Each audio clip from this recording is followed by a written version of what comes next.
Hello, మీ చంద్రశేఖర్. ఇప్పుడు వచ్చేసి మనం ఎనికేపాడులో నూతన గృహ కోసం దానికి 150 మెంబర్స్కి శివశ్రీలక్ష్మి న్యాచురల్ క్యాటరింగ్ ఎంగబాన్ నుండి మనం వంట చేస్తాకు వచ్చామండి. చేసిన విధానం, ఐటమ్స్ ఏంటో కామెంట్ బాక్స్లో చూడండి.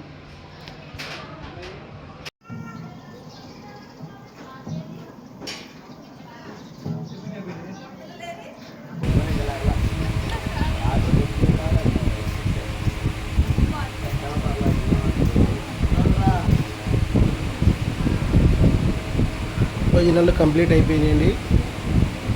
మన భోజనాలు కూడా స్టార్ట్ అవుతున్నాయి. సప్లై ద్వారా మన శివశ్రీలక్ష్మి న్యాచురల్ క్యాటరింగ్ వచ్చామండి. భోజనం బంతిలోకి గారెలు వేసాము.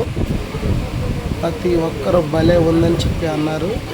2వ తారీఖు క్యాటరింగ్ కూడా కొండాలం తల్లి కూడా వీళ్ళు మొక్కుకున్నారంట. ఒక పూత వరకు మనం అక్కడ వండుతామండి. మొత్తం క్యాటరింగ్ అనండి. మళ్ళీ కలుద్దాం.